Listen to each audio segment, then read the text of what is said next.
Ay, isang mapagpalang araw sa inyo, munting kalaman nga pala. Nako, ito bago tayo magtuloy magsimula, no? Isisingit ko muna itong mga to, no? Si ex-DPWH Secretary Bonoan, nakauwi na po ng Pilipinas, no? Ayon po sa iba, no?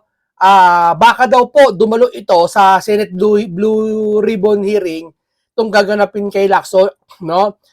Abangan natin kasi sayang ang pag-uwi niya at sayang ang Blue Ribbon hearing, tamang-tama na dadalo siya, mas malilinawan ng taong bayan. Ito na yung matagal na hinihintay natin na magkaharap-harap. Sir Ping Lacson, binida ka ni Libiste. Alam mo yan, dun sa post ni Libiste. Ang galing-galing mo, sabi ni Libiste, natatakot sa'yo ibang tao. Tama? Okay ka sa Blue Ribbon. Ngayon, inaasahan namin, para lang kay Libiste, inaasa pa sa taong bayan.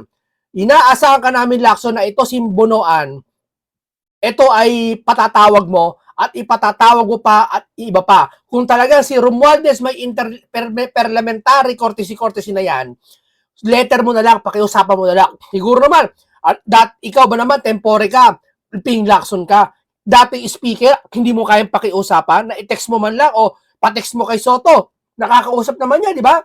Na, Romualdez, pwede ba? Okay lang ba? Imbitahan ka dito? Sana magawa niyo yan. Ha? Kasi yung tao, uhaw na sa kasagutan. No? Ayan po, umuwi na po. Pero sabi ng iba, natawa ako sa mga comment dito, buo na daw ang script. Pasalubong naman, Sek. Alam namin, dami kang pera. Tapos na kasi ang script. Sabi ko, let's see kung anong script hawak niya. Hindi, diba? Bakit? Alam niyo bakit? Sinasabi ng iba, ito chorya ko lang bago tayo magsimula sa totoong topic natin maisingit ko lang. Sarap isingit to eh. Sabi ng iba, chorya lang to, chismis lang. Bakit umuwi si Bonoan? Bakit biglang umuwi? Ano to, coincidence kasi mag-hearing sa Blue Ribbon? Kasi sa Blue Ribbon ang pag-hearing, hindi basta-basta, kundi lalabas ang Cabral Files. Sino ba ang may pwedeng magpatotoo na maaring peke ang Cabral Files? Si Vince ba? Hindi. Sino? Sino pwede? Kayo kung sino sumagot? Si Bonoan. Yeah? Yan ang hinala lang ng karamihan. Chismis lang yan. Yeah? Kaya parang lumalabas, tumutugma na siya, sabi nila, ito, may sabi, gawa na ang script ni Bonoan. All clear na, safe na. Kasi isipin mo, uuwi, sakto. Nung kinakailangan kang tanungin, sa bagay, hindi na siya pwedeng patanungin kasi nung panahon ng ICI, wala siya. Wala din si Lacson noon sa Blue Ribbon. Pero nakapagtataka lang, no? Coincidence na naman, no? Alam mo, ang isang bagay kasi sabi ng mga philosopher, kapag ang isang bagay tumugma, tiyatawag na coincidence, tama? Yung tugma dun sa ano mo. Pero pag ang isang bagay, lagi nilang coincidence, dalawa lang yan. Maaring tsumamba o sinasadya ang pangyayari. Kaya pwede mo masabing coincidence. Tanong, sa inyo ba, eto ba pag-uwi ni Bonoan, coincidence ba to na malapit na ang Blue Ribbon? Kasi sa Blue Ribbon lalabas yung Cabral Files. Totoo ba ang chismis na pabubulaan na mismo ni Bonoan itong Cabral Files na hindi totoo? At lilitaw na si Libiste ay sisinungaling? At ididi nila sa solar? Kayo nga, ilagay nyo nga tanong yan hindi ko sinabi ko yan. Tanong lang yan kung sakali. Sige nga, ilagay nyo nga dyan kung tayo naniniwala na gano'n niya ang gagawin sa Blue Ribbon hearing kaya nila pinauwi itong mamang ito. O hindi mo, napauwi itong di oras? Sige nga. Sabi nila, chismis na naman magbabalentine daw dun yun. No, ito, bago pa tayo ulit, may isa pa ako nakita. Ito, isang kilala ngayon na personalidad, baka kilala nyo, no? Kaya atin tinalakay ito, kasi may kinalaman po ito sa nangyayari ngayong mga, alam nyo na, mga flood control, malayong isipin pero, nakakapagtaka kung paano nangyari. Pero sabi ko nga sa inyo, yung dati pa nga lang, yung flood control issue na yan, hindi natin akalain may magnanakaw ng bilyon. Dati, ang alam natin ninanakaw dati sa mga flood control, alam natin mga 100 million lang, 2 million lang, 10 million lang. Di ba? Yung mga nakawan dyan Nagugulat tayo, may billion pala. Billion, pinasusuga lang. Di ba? Ginawa pang binigyan pa ng witness protection program. Yung bilyon na nagpatalo, yung BGC boy, nagpatalo sa sugal ng bilyon, ginawa pang witness protection program, binigyan pa. Ngayon, yung gusto ni Senator Dante Marcoleta, hindi kaya mabigyan, ayaw nila mabigyan. Gusto restitution daw. O ngayon, wala na isole. Kuha nyo, Logico. Kuha nyo. Di ba? O, para bang may nangko-control. Control lahat ang lumalabas. O, ngayon, ito. Ngayon, ito talaga na sinasabi na maaari daw, pakinggan natin to. Pakinggan natin. Kulang kaya basa pa yung buko na libo Isipin ko lang to bago kay Chabit Maganda yung kay Chabit, pakinggan natin. ako. Para hindi ako mukhang libag at hindi ako mabantot. Chat. Binalik na naman nila si Francis Leo Marco. Etong vlogger na to, mga kaibigan, lahat nito titira niya. Pero syempre doon siya sa administrasyon. Pero eto hindi pwedeng sabihin ito. Sana makita to ni ng ibang mga vlogger na kay Francis Leo. Kasi si Francis Leo hindi naman ako, pero wala namang personal na galit diyan, no. No, pero sabi ni tiyatawag na makagago o MG, sana makita ito at imbestigahan nila kung ano to. Kasi itong vlogger na tong Talakera to pangalan ay ako, hindi naman sa may mga sablay din siya, pero may mga totoo ang sinasabi niya. Kaya ito, kung maniniwala kayo, pakinggan nyo. Pero hindi sila liligtas. Ako ang nag-imbestiga dyan sa Japan. Bakit kayo close ni Francis Leo Marcos? Ako ito kay Aimee wala akong tiwala kay Aimee. Pasensya ka na, Senator Aimee medyo wala akong tiwala sa iyo. Kasi dati, di ba, sabi niya ni Senator Lacson, naalala niyo sinabi ni Lacson, lagi nagbibitaw si Aimee ng mga alam na nagkakatotoo. Hindi na ata si Lacson, sabi hindi na si Lacson pala. Isa sa mga nagsabi si Lacson, pero ibang part, ibang kwento. Pero ang kahulugan, lagi may sinasabi si Aimee na may magta-tridor, may mga lilitaw na ganito, totoo, di ba? Hindi kaya Aimee namamangka ka sa dalawang ilog? Na Duterte ka ba talaga o BBM ka? Kasi parang nangyayari, parang hindi alam kung masang ka ba talaga Kaya yung naging nanalo ka, pang 12 ka sa senador Hindi, totoo lang ako hindi ako sa pag-ano hindi kaya script lahat ng ito, palabas lang lahat ito. Pati pag-iingay ni Leo. Kung close niya si Aimee hindi kaya palabas lang lahat ng ito. Pati yung mga kaaway ni Leo, hindi kaya, totoo kaya yon? Tanong ko lang. So ko lang malaman Yung unggoy. Baka kayo, yung, alam nyo, pumapayat ako, yung pustiso ko nahuhulog. Bakit ka mayayang sabing pustiso ko? Diyos ko. Wala akong pakialam. Basta hindi mabaong hinika ng lumalabas sa bunganga ko. Charles. Tapos natin trying ang ipin ko dito. Baka maging kamukha ko si Francis Leo Marcos. Nakakatakot. Ang pangit pa naman nun. Ako yung nag-ano dyan. Kung naka-follow kayo sa akin nung pandemic, nung nagkaroon kami ng gulo ni Banat Bay, may isang Pilipina akong inaway dyan na kaibigan nila Mocha. Taga Davao yon. Taga Davao. Kasama ni Francis Leo Marcos sa bahay. Doon ako naloka. Ngayon parang ina-analyze ko, parang may something. Pero sure ako na si Aimee Marcos ay close kay Francis Leo Marcos. Ako tanong ko lang hindi ko masagot-sagot to Hindi ko rin maano to Sino ba talaga tong lalaking itong si Francis Leo? Naguguluhan ako dito Although alam ko yung mga ginagawa niya dahil kay Makagago, kay MG. Alam ko na. Pero naguguluhan ako sa kanya Kaano-ano niya ba talaga mga Marcos? Kasi before na ako naging idol ko rin yan, dahil kay MG hindi ko na idol yan Before naging idol ko yan, nakita ko magkakasama si Imelda, pati yan. May picture siya ni Aimee na magkasama sila, nakain sila. Nagkakape, nakain, hindi ko alam. Basta nakita ko yun. Wala pa mga AI noon, 2017 yun. At may mga humanitarian to, pinapanood ko na rin mga humanitarian na ito. Na talagang kasama niya yung kapatid ng, hindi kapatid, mga kamag-anak ng Marcos. Nakikita ko talaga, kasama niya. May mga picture din tapos may viral video dati, hindi viral to, hindi pala viral, na video kung saan, nabura sa YouTube, hinahanap ko, hindi ko malaman na kausap niya mismo si Junior. Kausap niya si Junior. Oo. Sa telepono, nakikita ko, pinakita pa nga niya.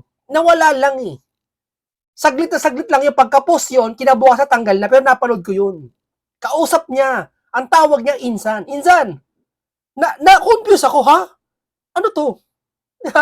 Kaya, hindi ako makasagot ngayon na kung talaga ba ito ay nagpapanggap na Marcos. Di ba? Hindi ko alam eh. Ito chismis lang to ngayon ha, pero bago tayo talagang talakayan ha, nangyayari kasi yung gusto ko ipawating ngayon, hindi kaya siya ay pakawala dito. Hataro ng iba eh, hindi kaya pakawala para mag-ingay. Kasi alam mo tayo, nahahanay tayo sa mga underworld eh, no? Alam mo ba ganun? Kasi, nung time na inimbestigahan ko yan, meron yung bahay na, palipat-lipat ng bahay yan eh.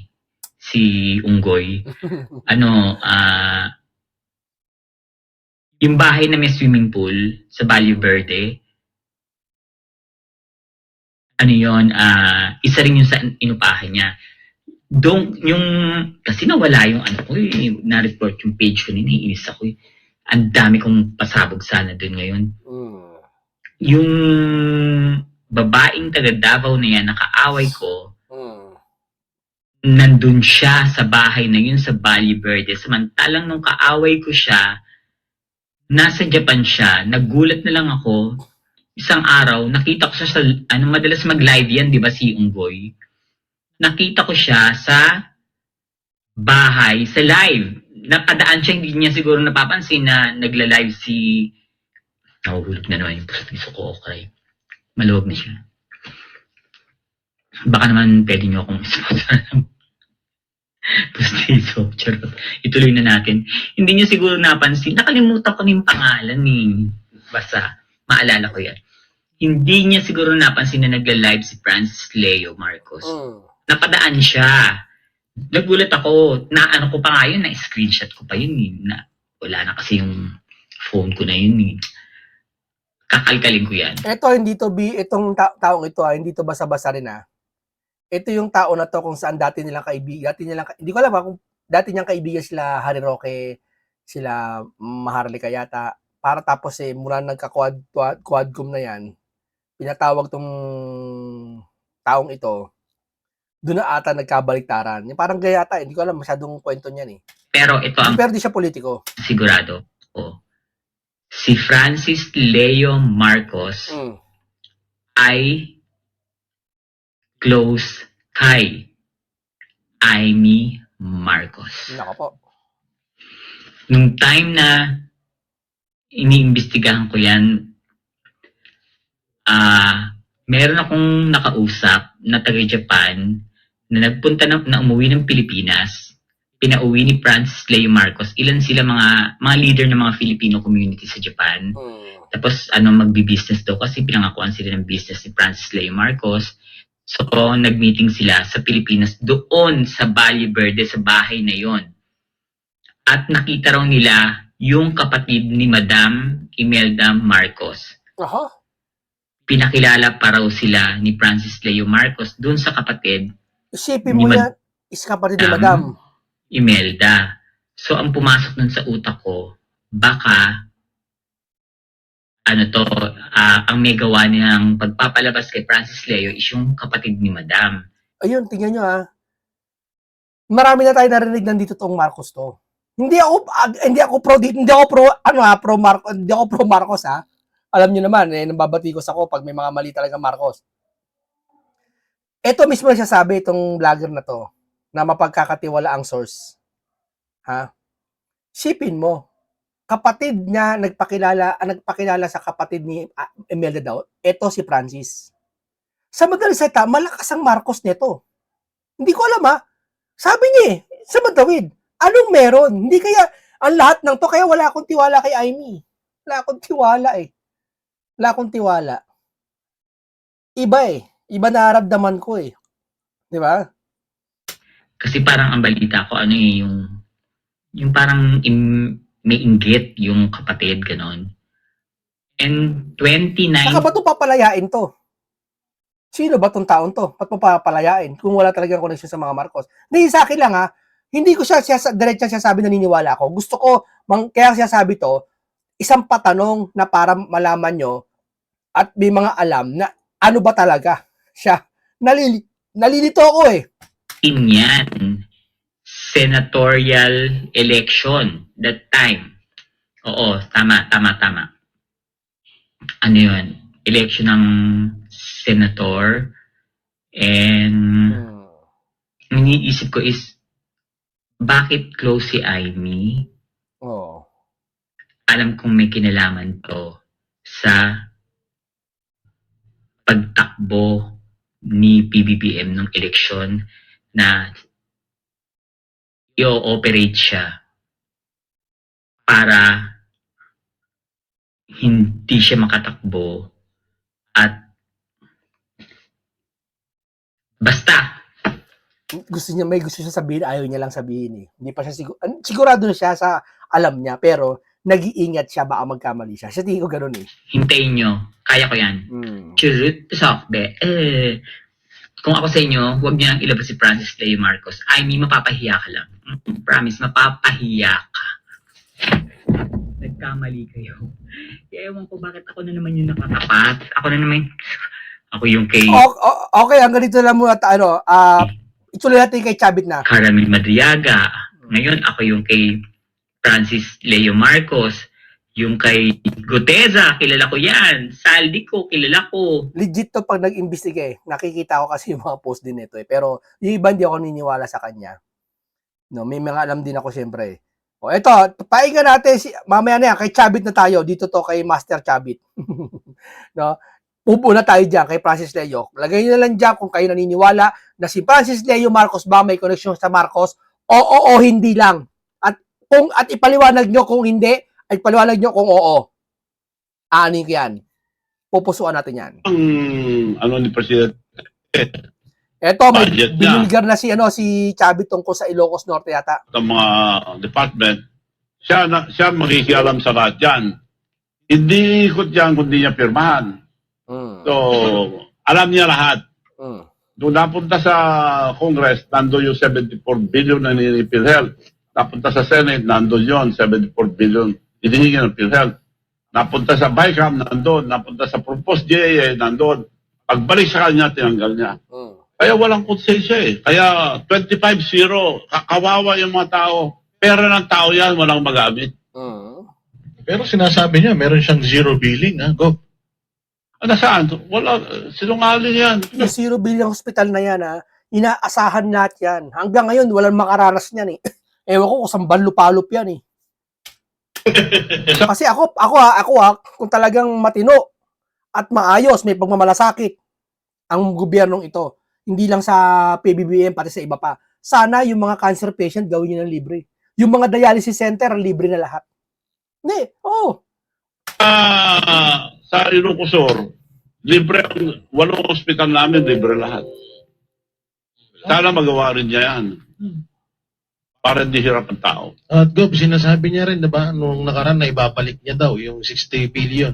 Eh mukhang hanggang ngayon nata, hindi pa. Wala nang, yun lang latest, mula nung umupo, yung excise tax ng industry namin na tabako, buong North, walang binayad. Yung buong term niya, 23, 24, 25, 26, wala pa release. Billions yun. Na dapat pang suporta namin sa mga farmers namin sa tabako. Tabako is one of the pillars of our economy, national economy. So dapat i-release yun para maitulong namin sa mga farmers, para matulungan namin mga farmers. Dadami ang taxes pagka gano'n. Pero wala, hindi niya binigay. May trillion na nga ang budget eh. Ewan ko kung saan dinala ang pera, nawawala eh. So may magnanakaw sa gobyerno. Gob, kasi ganito, ang kalagayan ng Pilipinas ngayon, parang, sige, alam namin na corrupt si Marcos, magnanakaw ang gobyerno, kaya lang, ayaw namin kay BP Sara eh. Kaya tuloy, nagkakaroon ng division, napopolarize po ang mga tao, dahil even if nare-realize nila this is the most corrupt government na nangyari sa Pilipinas, ayaw nilang bumaba si Marcos dahil kay BP Sara Duterte. Anong mensahe niyo sa mga taong ganun ang klase ng thinking? Well, dapat sama-sama tayo lahat ngayon. Ang lahat ng kalukuhan ngayon, mastermind si Marcos. Kasama niya si Martin Romualdez yan. Kailangan lahat ng may kaso, makasuhan. Ako wala akong pinapanigan. Pero dapat lang makasuhan lahat ng may kaso. Basta matanggal lahat yung mga korap. Sa tingin niyo po, Gob, may pag-asa pa yung Pilipinas? Kasi masyadong lubog na tayo eh. Naunahan na tayo ng mga kalapit nating bansa. Yung ibang bansa na nag-aaral sa atin, nandun na sila sa taas, tayo nandito pa rin. So now, ang Pilipinas mo may pag-asa pa umunlad, katulad ng kalapit nating Mahirapan tayo. Maski na suportahan pa military itong administrasyon ni Bongbong Marcos.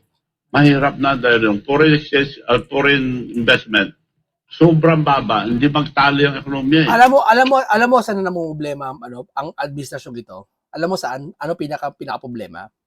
Tama si Libiste, si Chucky. Oh, siya nagpababa kay PBBM. At hindi lang 'yan. Yung lagi nilang sinasabi kahit bagsak na sila, sinasabi pa rin nila, ay hindi angat ang ekonomiya kahit mataas ang dollar. Ay hindi angat pa ng ekonomiya kahit bagsak rating. Ay hindi totoo 'yan. Lahat hindi makalokohan, lahat ng kasiraan, lahat ng kapalpakan nila, itinatanggi nila. Kahit kitang-kita naman ng mga tao. Yung kabagalan sa investigasyon at paglilinis sa flood control issue na to, itinatanggi nila. Ay, hindi totoo. Ganyan. Si Marcos nga nagpasimula eh. Doon bumagsak ang rating ni BBM. Ayan, nakikita ko. Sa pagtanggi nila. Alam mo yung tao ba na kahit close mo, inis na inis ka dahil nakita mo naman ba, nadapa ka. Uy, nadapa siya. Uy, nadapa ka, no? Kakadapa lang. Hindi ako nadapa, Ikaw nang bibintang ko. Pag hindi na nakita ng iba, ikaw nakakita, sasabihin niya, hindi ako nadapa, no? Nadapa naman talaga siya. Alam mo yung mga ganun tao, nakakasasap kalto ka, no? Alam mo yun? Ay, wala akong ganyan, ha? Oo. Tapos parang sa utang, yung minsan sa pamilya, away sa away, baka magkakadikit na bahay, nangutang si Mara ng 5,000. Di ba? Tapos yung mga after 3 months na sisingilin, nag-away pamilya sa pamilya, nagkabarangaya, ay, kapalin mo kami, wala akong utang sa'yo. Hindi, may utang ka sa akin, 5,000, wala bayad na yun. Di ba, kadalasan ganyan? Alam mo yun, nakakapag-init ng dugo. Tinatanggi mo pa kitang-kita na, alam mo yun, doon ka nasisira eh. Di ba? Hindi lang aminin mababa ang rating natin niya, mababa ang taas ang dollar. Magtutulungan tuloy. Imbis na maawa sa yung tao, hindi eh. Kinukuha. Hindi na magtatali. Hindi na pwede pandarin. Wala ng pera. So kahit na 2 trillion pare ang binabayaran natin every year. Sa 17 trillion na utang na natin. Pataas pa ng pataas. Wala na mangyayari sa maski suportahan pa military siya. Bagsak tayo. Kaya kung maintindihan lang sana mga military, police, sabihin lang nila na ayaw nilang graft and corruption. Happy na tayo. Bakit sila silensyo? Hindi maganda yun. Kaya nag-iusap pa rin ako sa mga police, mga military, na mag-isip-isip sila dahil future ng mga kabataan. May mga anak din sila eh. May anak lahat yan. So, future ng mga kinabukasan, mga kabataan to. Dapat i-denounce nila ang graft and corruption. So option ba sa'yo, Gob, kasi nahuli natin yung kanilang corruption for 23, 24, and 25. And then, itong 2026, sabi nila, nilinis na nila, mukhang mahihirapan na silang mangurakot dahil nakatutok na rin ang taong bayan Hindi ba option na, okay, magtatrabaho kami for 26, 27, and 2028. Magdi-denounce ng ang military or uniformed personnel na okay, ayaw namin ng corruption and then mangangako siya na magtatrabaho. Option ba sa'yo na, sige, trabaho ka? Isuli niya ang pera. Ninakaw nila. Isuli nila ang pera, ninakaw nila. Si Saldico, hindi makagawa yan kung wala silang approval. Paano maging chairman ng pinaka-importante sa Congress? Budget. Si Saldico ang chairman. Sila rin ang may gawa. Tapos, speaker, kayo nakasusunod. Ikaw naman, no? Chairman of Appropriation ka. Nagsosoli naman daw, Gov Yung mga DPWH secretary, hindi naman daw siya nagnakaw, kundi yung mga taga-DPWH. Ngayon lang ako nakakita na nagsalita, hindi pinaniwalaan. Halatang halata. Si Saldico. Kitang-kita naman eh. Sila So, ginamit hindi pa ba niya. Mga contractor, mga engineers, ginamit niya lahat yan. Nakuha na yung pera eh. Na-deliver na ni Saldico eh. So, binibintang niya sa lahat. Alam niya kasi na kung justice lang o kung system natin, magagandang batas natin pero ang sistema baliwala eh. Sabi mo nga, wala na. Sabi nga, tignan nyo yung latest na abroad niya sa Dubai. Hindi niya parang nakadrugs eh, dahil hindi niya Yung United Arab Emirates. United Arab Emirates. Nakakapagtaka doon, Manong, mas maayos bang magsalita si Jack kaysa kay Marcos? Pero Manong, nabanggit nyo na eto naman marami ring sumasang-ayon sa inyo na mastermind si Bongbong Marcos at saka si Romualdez, no? Ngayon, yung mga options na pinag-uusapan, merong February rally, etc., etc. Pero umuugo ngayon yung impeachment laban kay Bongbong Marcos. Ito ba ay sa tingin ninyo, isa ito sa posibleng magbigay ng... Hindi natin alam dahil busog na busog ang mga congressman. Hanggang ngayon, Gov. Oh, binimaintain So nila yan. mukhang hindi uusad itong impeachment dito. May milagro naman. Kung pasakali, may milagro. Kagaya ng panahon ni Paring Era, wala rin gustong pumirma nun. Nung may pumirma na, pirmahan na lang lahat. Hindi natin alam kung may awa ng Diyos. Madali lang yan kung may awa ang mga military. Sabihin lang nila, ayaw nilang grabe korupsyon. Mapapadali. Alam mo, kitang-kita naman talaga kung may korupsyon o wala. At ang halata naman eh. Isisisi nyo sa mga Duterte. Naknong tete naman talaga kayo. Yung bang perang pinatalo sa sugal, nung sinasabing Alcantara, nagsugal sila, di ba, dun sa Okada yata. Tanong ko sa inyo, yung ba pera ng mga panahon ng Duterte?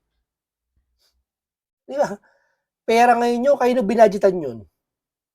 O, makakakuha ba ang engineer na gano'ng kalaking pera kung walang mga nasa taas niya?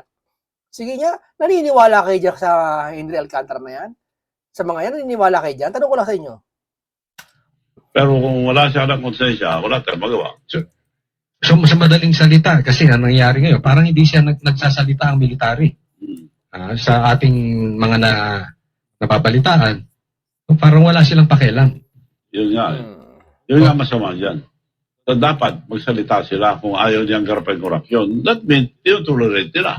Payag sila. And wala yung sinumpaan nila na to protect the state. Paano Protect yun, the people. paano yun, Gov? Kung sasabihin ng military, ayaw namin ng graft and corruption, pero hindi naman sila support sa pagpapababa kay Pangulong Marcos. Okay na yun. Sabihin lang nila, ayaw, basta they'll announce na ayaw nilang graft and corruption in a public place. Okay na yun. Total na pag-usapan na rin Manong yung tungkol sa Congress, may isa na namang lumitaw na kilalang personalidad at alam naman ho natin na isa rin ho kayo sa mga kilalang businessman dito sa Pilipinas. Tinuturo ni Congressman Kiko Barsaga ang pasimuno daw ng korupsyon sa Congress ay itong si Enrique Rason. Ano pong may kukomento nyo doon? Wala akong comment dyan dahil hindi ko alam yung storya nila dyan. Hindi ko alam kung sinabi. Pero, matutuwa ko lang yung kanina dito sa withdrawal of support na, maliban dito sa yung relasyon ng kanyang kapatid, ito ba'y matibay na dahilan para, hindi tayo nag-aano na mag-withdraw sila ng support. Tayo nagtatanong lang, ito ba'y pwede na maging dahilan para mag-withdraw ng support ang ating mga uniform personnel? Yung revelasyon ng kapatid ni Jaime Marcos regarding sa droga at itong nangyayaring corruption sa Pilipinas ngayon, sa tingin niyo po ba enough na reason na ito para mag-withdraw ng support ng MIU? Yun lang, graft and corruption, dapat supportahan nila yan eh. Dahil ninanakaw ng kabatang bayan. parang pumapayag na sila kung hindi sila magsalita. Dapat tumahimik dyan. Dapat magsalita sila. Saka, Manong, dapat no? Huwag na nilang hitay maubos pa. Ubos na tayo eh. Ubus. Di ba? Ubus na ubus. Ano bang gagawin niyo, military? Di ba? Naawa na ako eh. Kaya lang, Gob, di ba meron pong isang sundalo na, isang opisyal ng military na medyo nagbigay ng kanyang opinyon. At ngayon, pinapakasuhan, iyo kaya ay isang parang warning sa kung sino man ang bibigay ng opinyon. Kaya nga ako nga, huwag nang mag-withdraw, sabihin lang ayaw nilang graft and corruption. Okay na yun sa akin. Para makisa sila sa taong bayan na ayaw nilang graft and corruption. Kaso, Manong, yung mga general niya, kaya ayaw magsalita. Alam mo na. Manong, di ba? Nakakatamkot ng maleta eh. Di ba? Sabihin mo, Manong, nakakatamkot pa sila ng maleta. Ewan ko, yun ang sinasabi. Pero hindi maganda yun, hindi sila sasalita. Kaya nga. Para hindi totoo yan, kailangan magsalita sila. Ilocos Sur at Ilocos Norte. Ang Ilocos Sur, nabanggit ninyo na mas maunlad kaysa sa Ilocos Norte. Dalawa na naging presidente dyan sa Ilocos Sur. Ikaw pa lang ang naging gobernador. Bakit? Bakit sa tingin mo, ganun ang sitwasyon ng Ilocos? Dahil wala kaming mga kalukuhan na project. Wala kaming flood control na ghost project. Yun ang kabilin-bilinan ko sa mga mayor. Kaya naman Ibig sabihin, magaling ang leadership. May pangil. Diba? Yan ang sabi ko sa inyo eh. Tanggapin nyo minsan si Marcos, magaling siya, oo, sige, magaling. Magaling mag-English, magaling magtrabaho, sige, tanggap natin. Pero tanggapin nyo rin na minsan, mahina siya. Tanggapin nyo minsan, wala siyang power minsan na mag-utos. Diba? Na gawin to, si bakit ito. Action ng kagad to.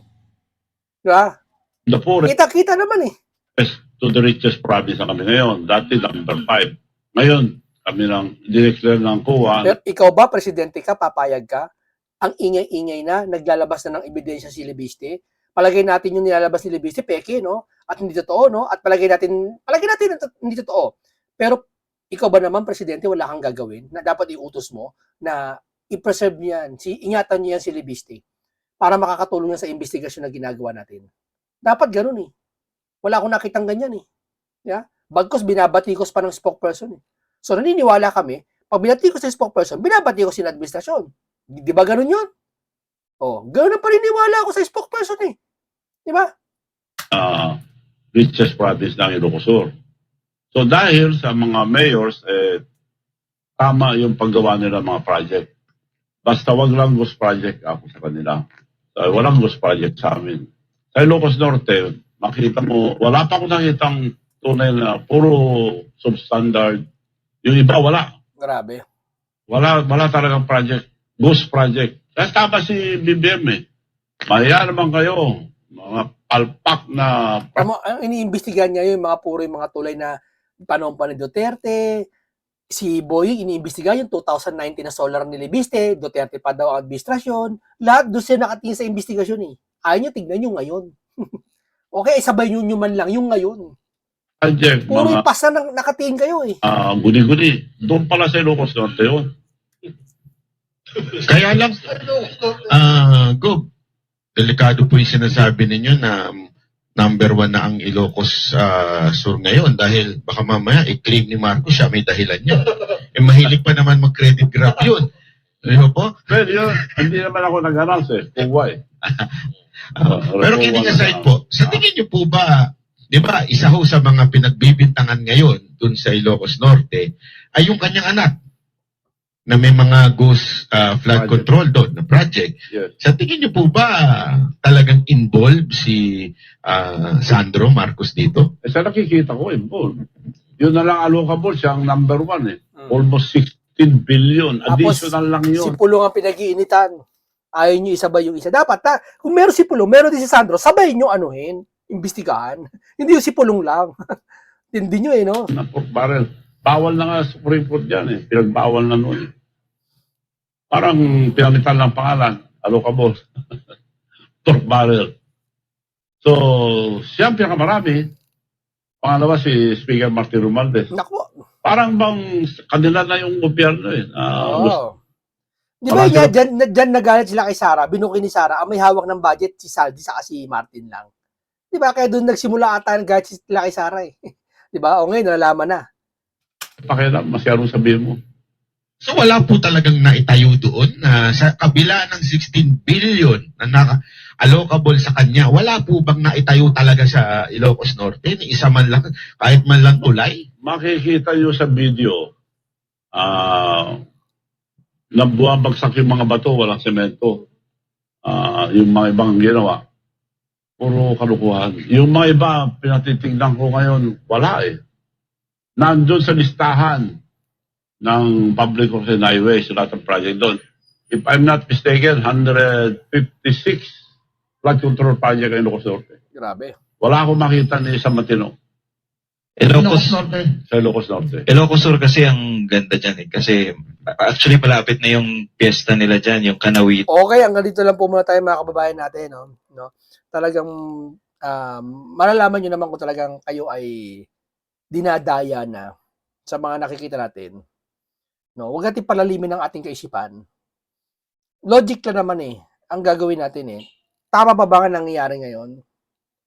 Okay, hanggang dito lang po muna tayo. Paalam sa inyong lahat.